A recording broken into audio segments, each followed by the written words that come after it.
Everybody loves rookies in fantasy football. They're the shiny toys that you get at Christmas. You're happy to get, and then hopefully they become that toy that you talk about for the rest of life that you got in 8th grade. Or they're that toy you forgot about a few weeks down the road that's just collecting dust in the closet. Today we're going to look at Marvin Harrison Jr., wide receiver of the Arizona Cardinals. One of the best wide receiver prospects to come out in recent years. Top tier upside. Everybody's drafting him high. We're going to deep dive him today to see whether or not you need to pay the price today in your fantasy football drafts. But before we do, you need to click that subscribe button. Slide your phone over. Click that button on your phone. Stop missing out. We're doing these deep dives every day. Lesser known players, big name rookies, it doesn't matter.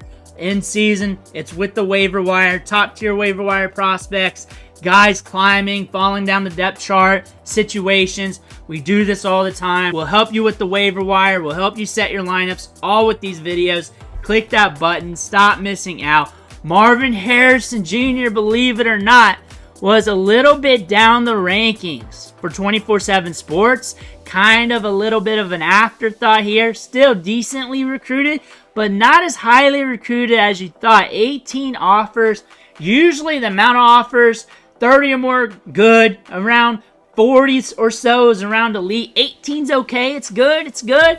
But again, you would expect more considering where he went in the draft. How we were waiting for some time for him to come out for the draft. And you know what? It was the same thing for Malik Neighbors, but he missed his final year of high school, so that was kind of different. Marvin Harrison Jr., though, climbed up through the ranks, did some things, but back then, they had him rated as a round 4 to 7 prospect, comp to Kenny Golladay. He does have some length. That's an interesting comp, but now he's more technical. But the one thing they do mention back then was how technical he was on the release and creating separation. We went over his high school tape on the channel back then. He's a very technical prospect as a high schooler. Good hands, good at the catch point. And back then I said they were sleeping on him. And then you look at the athletic specs back in high school. Garrett Wilson tested in the 4.6s, 4.40 back in high school. Kind of want to take that with a grain of salt. But he paired up with Kyle McCord, his former high school quarterback at Ohio State. They all went to the Buckeyes. But with the Buckeyes, we did not go off to our sophomore season, but it's understandable considering Ohio State is the wide receiver U. They're stacked up with talent at the wide receiver position. Nothing but high-end 4 stars and 5 stars there. 1,200 yards in 2022, 77 receptions. And then in 2023, last year, 67, 1,200 yards, 14 touchdowns. And the quarterback play was not great. It was awful with McCord slinging the rock. He averaged 3.44 yards per reception last year, 3.18 the year prior. And on top of that, we saw him get better throughout the years. We saw him get more athletic. We saw him get more technical. We saw him get more aggressive. We saw that over the course of time. Then came for the draft. 4th player off the board. We all know that. He's got good length. Did not test at the combine. And then you look at this depth chart and you're saying, hey, there's nobody here. But I'm going to tell you this. Greg Dortch and Michael Wilson were looking good in training camp, creating separation. Greg Dortch is good around the line of scrimmage.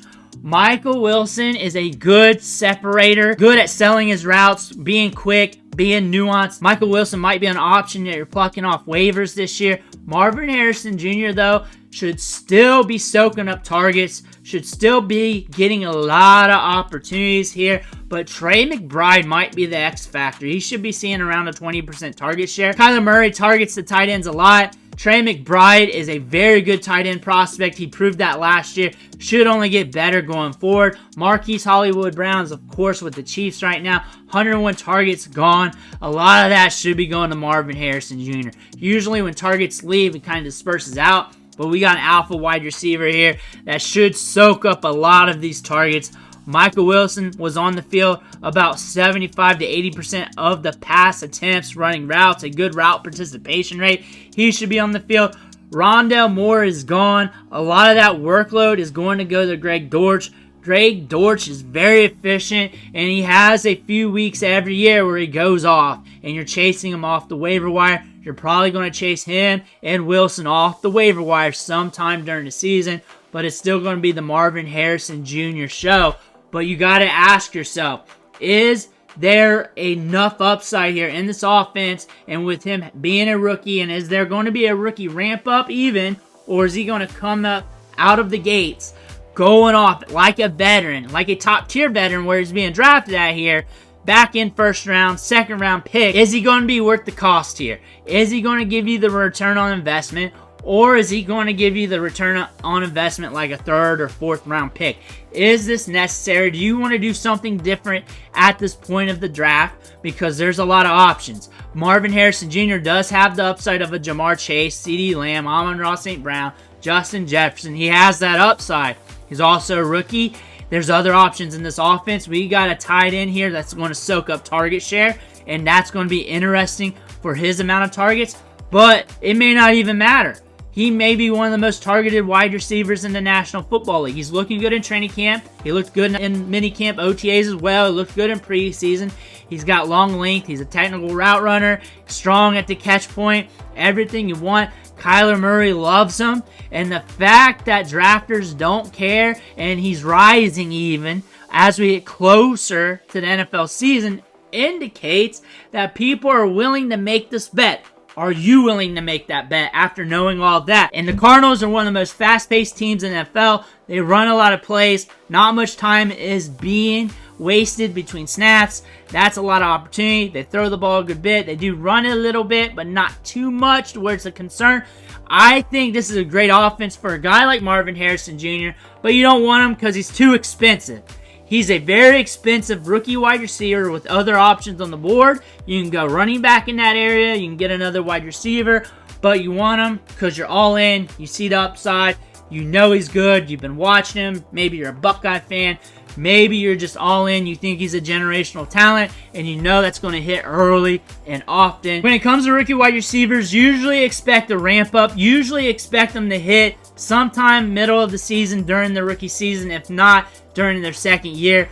Usually the great wide receivers, they hit pretty quick within a few weeks of the regular season. With a guy like Marvin Harrison Jr., the market's been waiting for him to come out for the draft to start his NFL career. Much like Bijan Robinson last year, everybody was waiting for him.